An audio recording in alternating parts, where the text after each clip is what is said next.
সবাইকে আবারও আমন্ত্রণ জানাচ্ছি আমার আজকের ক্লাসে। আজকেও আমি গাইডলাইন নিয়ে কিছু কথা বলবো।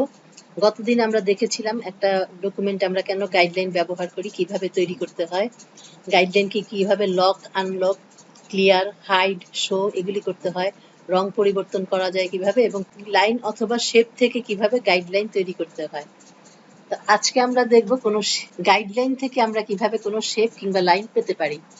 তাহলে আমি প্রথমে একটা ডকুমেন্ট নিচ্ছি, নতুন ডকুমেন্ট 500 বাই 500 পিক্সেল। এবার আমি গাইডলাইনের জন্য ভিউ মেনু থেকে রুলার্সকে শো করে দিব, শো রুলার্স। রুলার্স যখন আসবে তখন আমি এখান থেকে মাউস ড্র্যাগের মাধ্যমে গাইডলাইন নিতে পারি।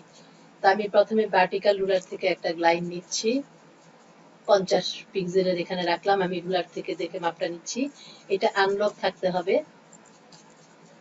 এটা আমার আনলক অবস্থাতেই আছে।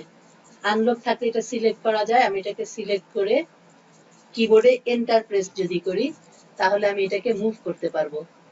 আগে এটা মুভের সাধারণ নিয়ম। আমি ভার্টিক্যালি কোনো চেঞ্জ করব না, ডান দিকে 100 পিক্সেল সরিয়ে দিব। তাহলে 100 পিক্সেল লিখে এখানে কপি দিলে পরে আমার এটা কপি হবে 100 পিক্সেল দূরে।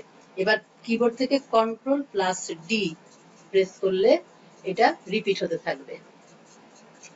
এখন আমার এখানে আরো 4টা, মোট 5টা গাইডলাইন তৈরি হয়েছে।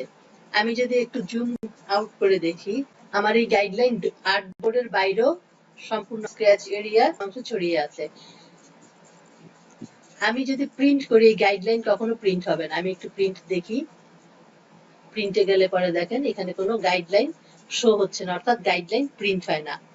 কিন্তু আমার যদি এরকম দরকার লাগে যে আমি এটাকে প্রিন্ট করব, তাহলে গাইডলাইনটাকে আমাদের সাধারণ লাইনে পরিণত করতে হবে, তারপরে সেটাকে আমরা প্রিন্ট করতে পারবো।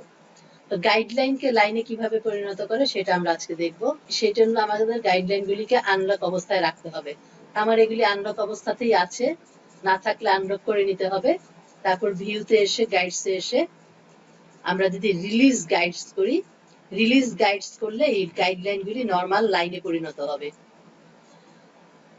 আমার এগুলি নর্মাল লাইন হয়ে গেছে, কিন্তু কোনো কালার নাই, স্ট্রোক কালার নাই বলে দেখা যাচ্ছে না।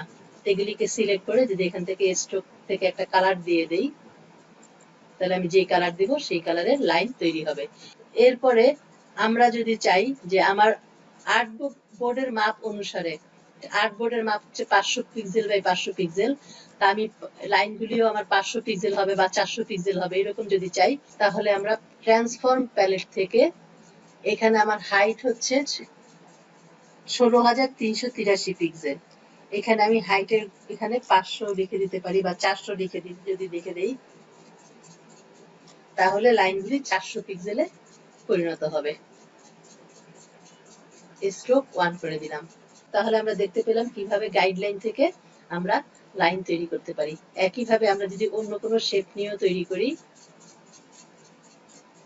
আমি যদি একটা গোলাকার গাইডলাইন তৈরি করি, পরবর্তীতে এটাকে আবার শেপে কনভার্ট করতে পারবো। এটাকে আমরা গাইড হিসাবে ডিক্লেয়ার করলাম।